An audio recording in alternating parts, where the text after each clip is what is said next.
Hello hi എല്ലാ കൂട്ടുകാർക്കും എൻ്റെ പുതിയൊരു വീഡിയോയിലേക്ക് സ്വാഗതം കേട്ടോ. അപ്പോൾ നമ്മൾ കുറേ ദിവസമായിട്ട് പറയുന്നുണ്ട് പൈനാപ്പിളും ഈത്തപ്പഴം കൂടി അച്ചാറിടണം എന്നിട്ട്. അപ്പോൾ അതിന് സമയം ഇന്നാണ് കേട്ടോ കിട്ടിയത്. സമയം കിട്ടിയത് എന്നല്ല, നമുക്ക് ഉണ്ടാക്കണമെങ്കിൽ പോലും ഒരു മൂഡ് വേണമല്ലോ. അപ്പോൾ ഇന്നപ്പോൾ ഉണ്ടാക്കാമെന്ന് വെച്ചിട്ട് അങ്ങനെ ഇറങ്ങിയപ്പോൾ പൈനാപ്പിളും ഈത്തപ്പഴമൊക്കെ മോനെ കൊണ്ട് നേരാക്കിച്ചിട്ടോ. ഒക്കെ ഒന്ന് കട്ട് ചെയ്തുകൊണ്ട് നമുക്ക് അച്ചാറുണ്ടാക്കുക കേട്ടോ എന്നൊക്കെ പറഞ്ഞിട്ട്. അപ്പോൾ പൈനാപ്പിളൊക്കെ ഒന്ന് കട്ടാക്കി തന്നു. പിന്നെ അതിക്ക് വേണ്ട പച്ചമുളക്, കറിവേപ്പിൻ്റെ ഇല അതൊക്കെ ഞാൻ അരിഞ്ഞ് വെച്ചു കേട്ടോ. പിന്നെ ഇഞ്ചിയും വെളുത്തുള്ളിയും ചെറിയൊരു തുണ്ട് കൊടുത്തിട്ട് അത് നല്ല ചെറുതായിട്ട് അരിഞ്ഞിട്ടുണ്ട് കേട്ടോ.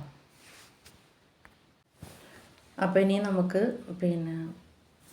നല്ലെണ്ണയാണ് വേണ്ടത്. അപ്പോൾ ഞാൻ പെട്ടെന്ന് ഓയിലെടുത്ത് ഒഴിച്ചു കേട്ടോ. പിന്നെ അതിലേക്ക് ഒരു തുണ്ട് കായ ഇട്ടിട്ട് ഒന്ന് മൂപ്പിച്ചെടുക്കുന്നുണ്ട്. അപ്പോൾ ഓയിലിൽ അച്ചാർ ഉണ്ടാക്കിയെന്ന് വെച്ചിട്ട് പ്രശ്നമൊന്നുമില്ല, പക്ഷേ നല്ലെണ്ണയാണെങ്കിൽ കുറച്ചും കൂടി നല്ലത്. അപ്പോൾ ഞാൻ പിന്നെ കുറച്ചും കൂടി നല്ലെണ്ണ ഒഴിച്ചു കൊടുത്തു. അപ്പോൾ പിന്നെ കുറച്ച് കടുകും ഉലുവയും കൂടെ പൊട്ടിച്ചിട്ട് അതിലേക്ക് ഇഞ്ചിയും വെളുത്തുള്ളിയും കൂടി ചതച്ചത് ഇട്ട് കൊടുത്തിട്ടുണ്ട് കേട്ടോ.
അപ്പോൾ നമ്മുടെ അച്ചാറൊക്കെ റെഡി ആയിട്ടുണ്ട് കേട്ടോ. അപ്പോൾ ഈ വീഡിയോ നിങ്ങൾക്ക് ഇഷ്ടപ്പെട്ടെന്ന് വിചാരിക്കുന്നു. ഇഷ്ടപ്പെട്ടാൽ ലൈക്ക് ചെയ്ത് ഷെയർ ചെയ്ത് സപ്പോർട്ട് ചെയ്യാൻ മറക്കരുത്.